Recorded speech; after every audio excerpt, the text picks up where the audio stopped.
Alright, now this apartment complex is actually really old, so it only has 2 breakers for every little unit, and my unit is this one right here, three quarters, and it only has these two 20-amp breakers.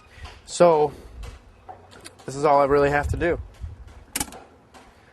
That's it. Now this is the main breaker that feeds all these services in through here. These are each 20-amp circuits, which don't hold a lot of power.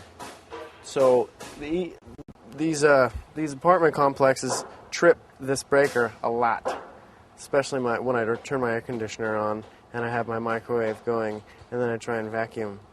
So anyway, that's what I'm forced to deal with, and it makes it easy to turn power off, which is a good thing when you're working on plugs and replacing switches and things like that.